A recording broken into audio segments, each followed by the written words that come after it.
This is the second installment on a three-part series. We speak to Aidila Razak from KiniLabs regarding the state of COVID-19 pandemic and what's happening in Malaysia.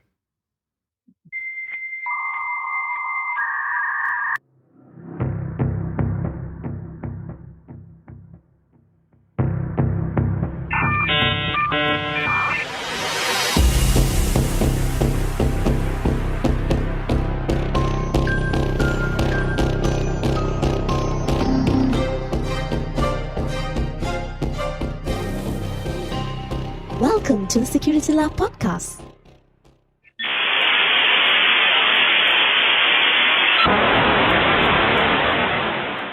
Do you feel, in your opinion, there is the right level of transparency? Yeah, and can the data be more useful? Is there the right level of transparency? No. And can the data be useful? Yes. More useful, absolutely more useful, yes. Transparency is really quite lacking. There's so much information which other countries provide as routine, which is not provided by the Malaysian government. For example? The most obvious one is the locations, because it's still very much a thing shrouded in secrecy. The Ministry of Health said that from the start they didn't want to reveal locations because they were afraid of stigmatizing the patients or even the businesses, etc. But recently, I think maybe a couple of weeks ago, they decided to start revealing at least the taman name or the jalan name, like the road name.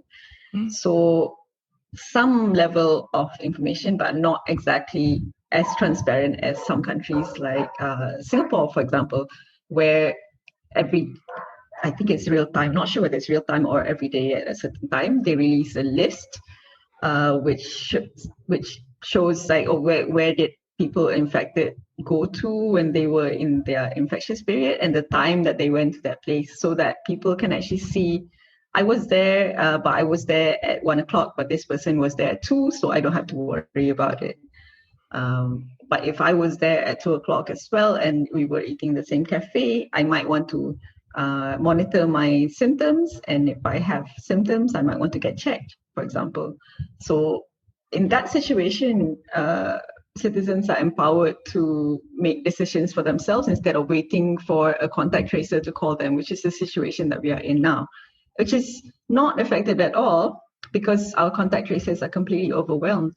And recently we reported that in Selangor, on average, about 6,000 people who are close contacts are not contacted by the contact tracers every day because they just can't manage.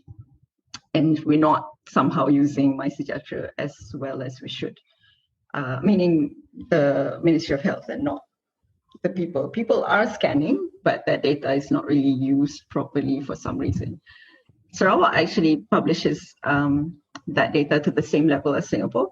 Every day at about 6 p.m. they release that data, where these people visited, where the infected persons visited and the time. And so far there has been no complaints about stigmatization in Sarawak. They just accept that this is what it is, and they actually take it as a sign of sincerity, I suppose, by the businesses to come clean about this.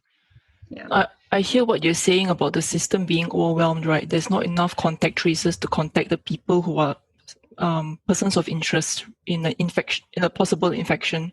Right. But at the same time, how Singapore is doing it, when I was in two minds about it, right? Because I'm just an outsider. I'm not in Singapore. I'm not experiencing it myself. But from what I understand is that they are actually they have given tokens to each citizen. I think it's not compulsory. Yeah. So at first they wanted to make it a bracelet that the person wears, and it's a proximity tracker, and it works in a way that you mentioned, right? So they will be informed if they had passed or they were in close contact with an infected person, and it's upon themselves, the onus is upon themselves to do the necessary. But at the same time, there was a lot of like backlash from Singaporean citizens because there was the privacy concerns about it. They were concerned about their location being tracked and so on and so forth. Yes, what do you think so about I that? mean, absolutely that is a concern. But if you do it the Sarawak way, that's not a privacy concern, isn't it? Sarawak doesn't have trackers on everyone like Singapore, where they wear this. It's not a. I think it's a necklace. I mean, something that you wear on your neck. Sarawak doesn't have that, but Sarawak releases the information of where these people had visited. So every time someone is infected, maybe less so now, but every time someone is infected, they are interviewed by KKM to ask where did they go and who they met in the infectious period. So KKM has this information. In the case of Sarawak, they are releasing that information on their Facebook page every 6 o'clock, and then they are also contacting via MySejahtera the people who were in that place at that time. So if you had scanned the code at Watson's, for example, at 1 o'clock, and the person who was infected was also at Watson's at 1 o'clock, you will get a notice on MySejahtera saying, "Oh, someone who's infected was at Watson's at 1 o'clock when you were there. Please monitor your symptoms." So this is a way to do it without actually, monitoring everyone as well, like Singapore. Okay, from what I understand is like Peninsular Malaysia and Sarawak have the same technology, which is the MySejahtera app. But what Sarawak chooses to do with it is a few steps more. Yes, exactly. Okay. How the second question you said was, can data be more useful? Even the way they present data, I believe, yes, can be more useful. So right now they are releasing information of trends in cases by Mukim, but I mean, how many people know which Mukim they live in, to be honest?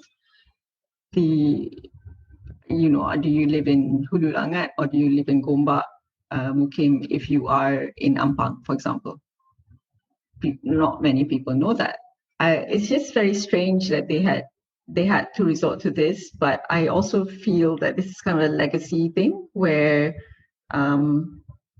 they have used these borders for the Jabatan Kesihatan Negeri or Pejabat Kesihatan Negeri have used these borders since independence, I suppose, or even before that, and they've just released data based on that. You would have locations in Bukit Bintang announced as under Lembah Pantai, for example, because under the what you call medical Jabatan Kesihatan borders, Bukit Bintang is under Lembah Pantai. But then if you're a resident of Lembah Pantai, you see like suddenly 200 cases in Lembah Pantai, you would feel really concerned thinking that it's one of your neighbors or what, but it's actually a construction site in Bukit Bintang, which is quite far, and you probably didn't have any contact with them at all. Yeah, I agree to that. You see, because what I've heard contrasting views from people surrounding me. One group of people seem to think that one reason why we're not as effective as we could have been is because we were not stringent enough. Some friends of mine in another country, what they have in their country is they put the entire town under a lockdown, and then they test everyone in a regular interval. Okay? And that's how they essentially manage to curb the spread of the disease. While on the other hand, in Malaysia itself, number one, because even though initially we have a number of contact tracing apps, and then subsequently we consolidated to MySejahtera app. Okay, but the uptake rate is not recorded, and it's gaining momentum now, but it's very slow. Okay, in a report that I read earlier on back in November, it is said that 17% somewhat, okay, of effective detection were from the app itself, which means there are many other that come from other sources. Actually, may I interject on that? That yes, please. Report, I think, wasn't very clear. That was from a Parliament reply, and they were referring to the self-assessment tool, not exactly the scanning. So meaning that percentage of people who had used self-assessment tool in the MySejahtera were detected via that tool, so not from the scanning tool. So the number is actually quite higher than that, but I don't recall how much. Like what you hear so far? Make sure you never miss a show by clicking the subscribe button now. This podcast is made possible by listeners like you. Thank you for your support. Now, back to the show. Well, that's good to have that clarified. So it means for people like us, general public, we read and then we depend on what we read, even though they come from some reputable sources. But not many people can go on to further research into it and to read up or Google and things like that. But what are your thoughts on this? Do you think that if the authority were to go deeper in the level of specificity, then it actually creates a lot of stigmatization and panic, unnecessary panic among the citizens here? And therefore, at this point in time, the transparency level would have served a purpose? Firstly, I really want to counter this idea that if we provide information, we create stigma and panic. I feel that secrecy breeds stigmatization. When you put out more information and it's put out routinely, it's desensitized. So people don't see it as something that's scary or whatever. They see it as a way to regulate how they live or make decisions, but they wouldn't be stigmatized by it because it's so routine. You get this every day. So what if Watson's today has a case? 7 days ago, he also had a case. I visited there and nothing happened to me, Because otherwise, if it's secret, you would think that it's so dangerous and scary that it becomes stigmatized and people panic. And I mean, I really think that we should look at the examples of Sarawak, Singapore, even Thailand, who releases information routinely and there's no massive panic or hysteria there. In terms of, as you said, stringent testing, the Ministry of Health actually did that exact way. I mean, that's actually how that's the policy that they go for. Whenever there's a massive outbreak in a localized area, they will lock it down and test. That has been the strategy since day one. But now I think they're kind of a bit overwhelmed and they can't really do that strategy anymore. We saw that strategy play out effectively in Kedah when there was the Sivaganga cluster, which kind of got out of hand, especially in the Kuala Muda area.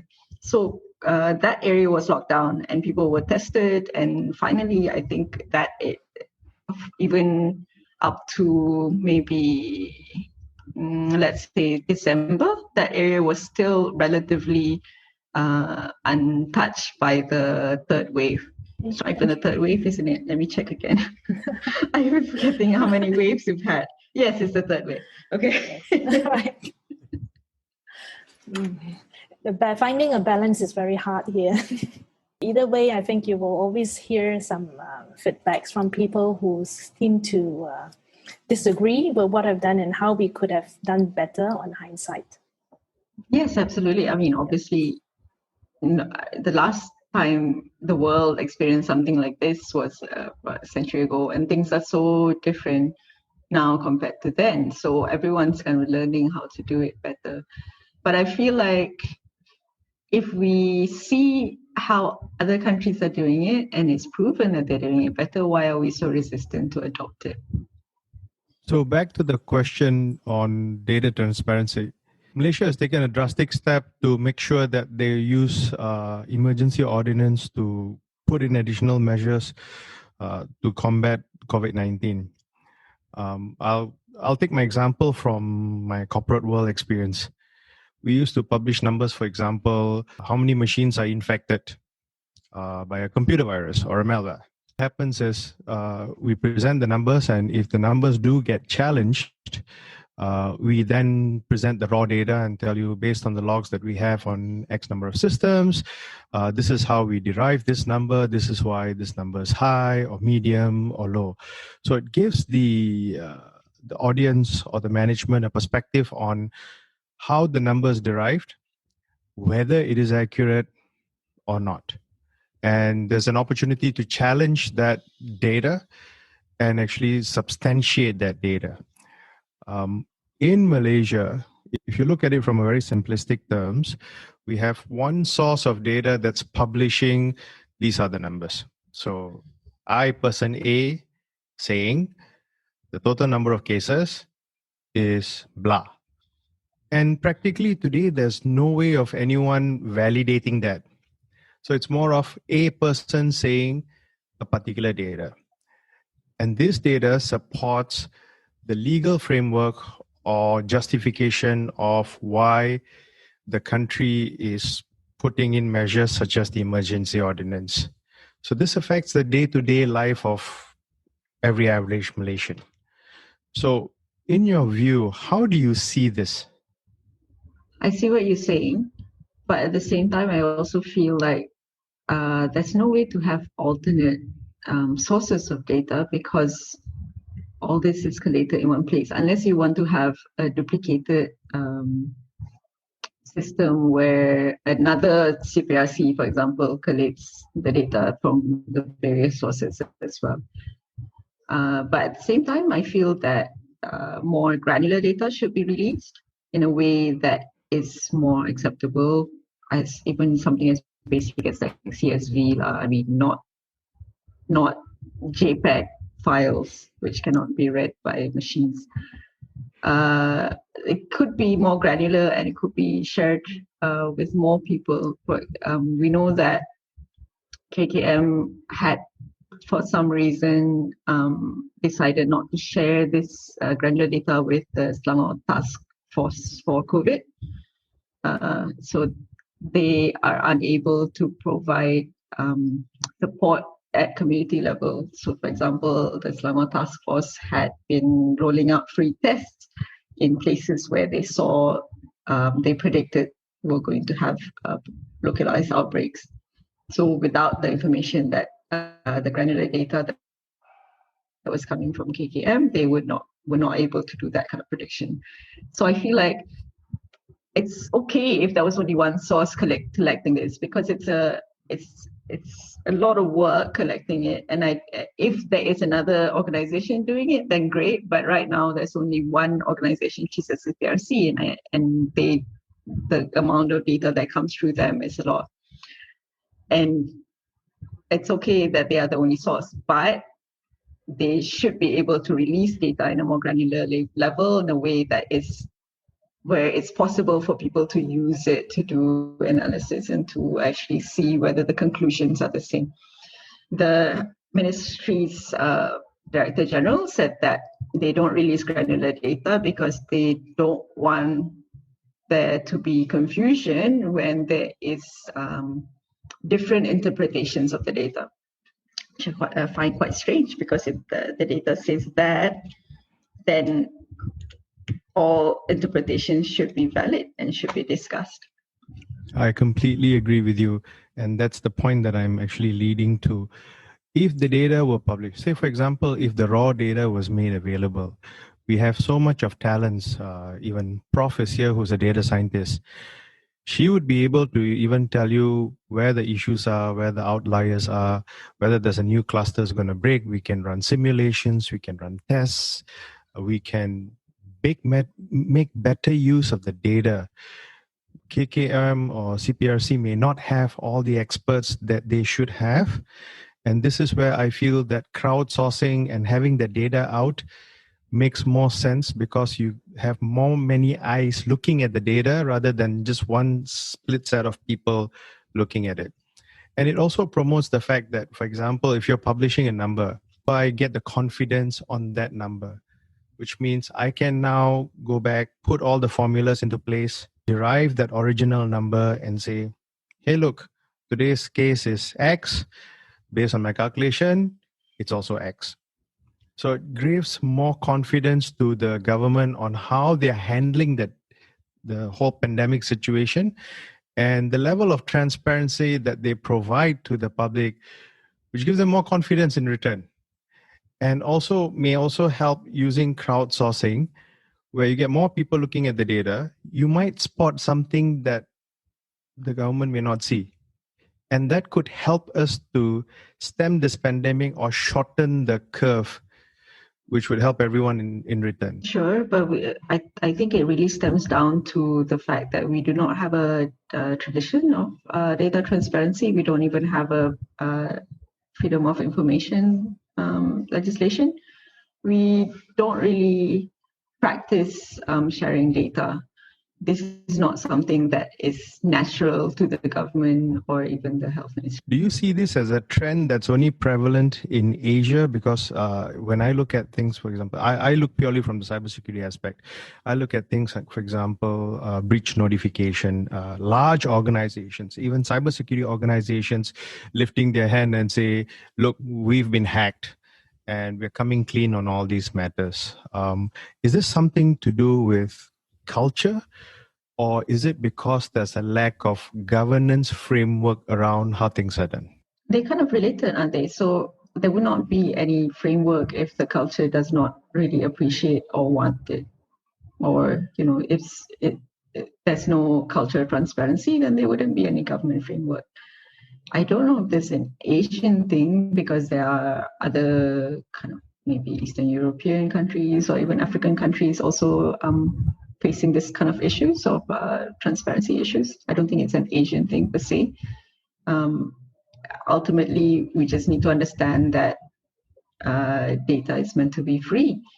It's not meant to be hidden and controlled by anyone. If we were to give government a chance to actually make things better, and based on whatever data that's given so far, in your opinion, what additional data that the government can and should provide to enable people like you, me, Prof, to actually look at the data and present a view where it's much more concise, gives us enough depth without revealing personal information, and giving us a chance to look at this whole pandemic from a data perspective rather than just a holistic number?